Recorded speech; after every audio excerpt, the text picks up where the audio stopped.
आज हम 1857 की क्रांति के स्वरूप की चर्चा करेंगे। जैसा कि पूर्व कक्षाओं में भी हम 1857 की क्रांति की चर्चा कर चुके हैं। कुछ लोग इसे सैनिक विद्रोह मानते हैं, कुछ भारत का प्रथम स्वतंत्रता संग्राम और कुछ ने इसे राष्ट्रीय संग्राम या हिंदू मुस्लिमों के षड्यंत्र की संज्ञा दी। इसी क्रम को आगे बढ़ाते हुए कुछ लोगों का मानना था कि यह संग्राम मुस्लिम सत्ता की पुनः स्थापना का प्रयास था। सर जेम्स आउट्रम का मत है कि यह मुसलमानों के षड्यंत्र का परिणाम था, जो हिंदुओं की शक्ति के बल पर अपना स्वार्थ सिद्ध करना चाहते थे। स्मिथ ने भी इनका समर्थन किया। इस दृष्टि से यह विप्लव भारतीय मुसलमानों का षड्यंत्र था, जो पुनः मुगल सम्राट बहादुर शाह के नेतृत्व में मुगल सत्ता स्थापित करना चाहते थे।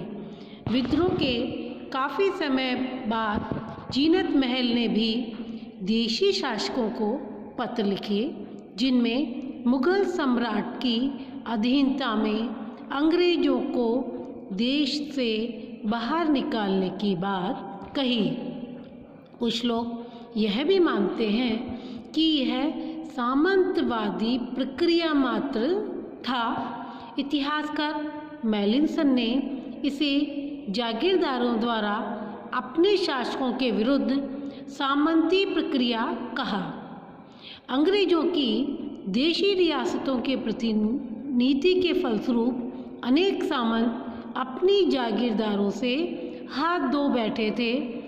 इन लोगों ने अंग्रेजों के प्रति घृणा और क्रोध फटना स्वाभाविक था। दूसरी ओर अंग्रेजों ने देशी शासकों से मिलकर सामंतों के विशेषाधिकारों पर प्रहार किया तथा उनकी प्रतिष्ठा को गिराया।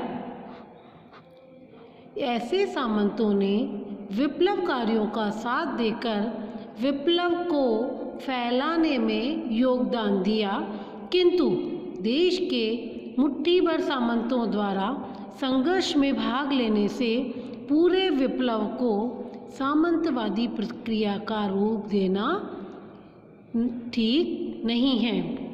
कुछ इतिहासकार यह भी मानते हैं कि यह भारत का प्रथम स्वतंत्रता संग्राम था।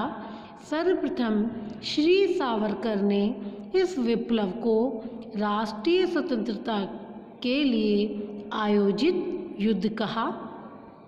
पट्टाभी सीतारमैया के अनुसार भी 1857 का महान आंदोलन भारत का पहला स्वतंत्रता संग्राम था।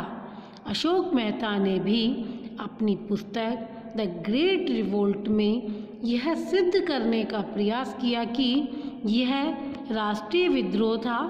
पंडित जवाहरलाल नेहरू ने भी लिखा है कि यह केवल सैनिक विद्रोह शीघ्र ही जन विद्रोह के रूप में परिणित हो गया। बेंजामिन डिसरेली ने भी ब्रिटिश संसद में इसे एक राष्ट्रीय विद्रोह कहा। सुरेंद्र नाथ सेन लिखते हैं कि जो युद्ध धर्म के नाम पर आरंभ हुआ था, स्वतंत्रता युद्ध में जाकर समाप्त हुआ, क्योंकि इस बात में कोई संदेह नहीं कि विद्रोही विदेशी शासन से मुक्ति चाहते थे और वे पुनः पुरातन व्यवस्था स्थापित करने के इच्छुक थे, जिनका प्रतिनिधित्व दिल्ली का बादशाह कर रहा था। ऐसी स्थिति में क्रांति के विभिन्न स्वरूपों की चर्चा की गई